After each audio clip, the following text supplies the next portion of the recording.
Привет, друзья! Сегодня я вам расскажу интересную историю о том, как первый шведский космонавт получил награду. И почему эта история важна для нас, узбекистанцев. Но сначала немного контекста. Несколько лет назад мой друг Ларс Леонборг, бывший министр образования и научных исследований Швеции, рассказал мне эту историю. В 2006 году первый шведский астронавт Кристер Фугельсон совершил свой исторический полет в космос. Вся Швеция была в восторге. И правительство решило организовать торжественную церемонию встречи первого шведского астронавта. И на этой торжественной церемонии правительство планировало организовать торжественный прием и соответственно вручить ему подарок. Ларс Леонборг, будучи министром образования и научных исследований, должен был представлять правительство Швеции на этой торжественной церемонии и вручить подарок от имени шведского правительства. Ларс поручил своим сотрудникам в министерстве подготовить подарок для первого шведского астронавта, но сотрудники ему сказали: дело в том, что закон ограничивает сумму, которую мы можем потратить на покупку подарка. Ларс сказал, что в любом случае надо купить подарок, и поручил им купить достойный подарок в рамках этой суммы. В результате подарок был куплен, но был довольно скромным. Настолько скромным, что одна из шведских газет на следующий день написала, что первому шведскому астронавту правительство Швеции вручило игрушку из магазина игрушек. Представляете, да? Первый шведский астронавт полетел в космос, он приехал на родину, в столице его встречают, и правительство вручает ему подарок, который оказывается игрушкой. Эта история очень многое говорит о том, как шведы относятся к государственным деньгам. Даже национальным героям они не могут дарить дорогие подарки за счет налогоплательщиков.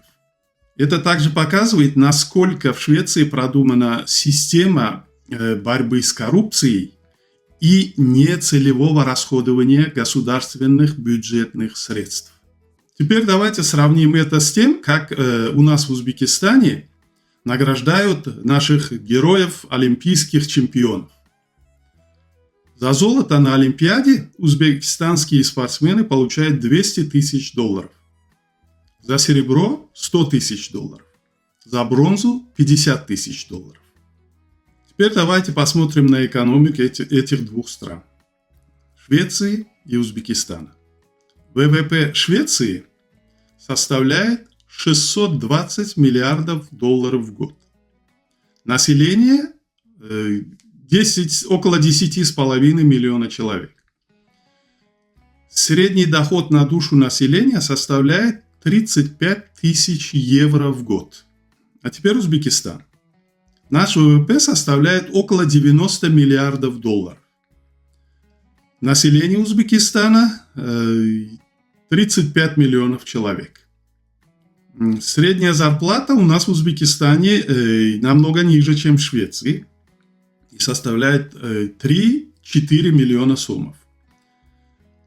Это в переводе на доллары, это от 250 до $350. Согласитесь, разница довольно огромная. И сразу возникает вопрос: стоит ли в такой ситуации тратить такие огромные деньги на вознаграждение для спортсменов? Может быть, стоит направить эти деньги на другие нужды? Шведы показывают нам, что можно честно отмечать заслуги своих героев, не разбрасываясь бюджетными деньгами.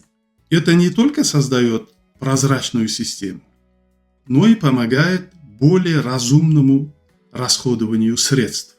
Возможно, нам стоит задуматься над этим и пересмотреть систему награждения, чтобы быть уверенным, что мы не просто тратим средства, а разумно их инвестируем в будущее страны. Спасибо за просмотр и за то, что вы послушали эту интересную историю. Пишите в комментариях, что вы думаете по этому поводу. И подписывайтесь на мой канал. Я буду стараться теперь более чаще публиковать различные видео по общественно-политическим вопросам, по историческим вопросам, по истории Швеции, Узбекистана, Центральной Азии и других сферах. Большое спасибо вам.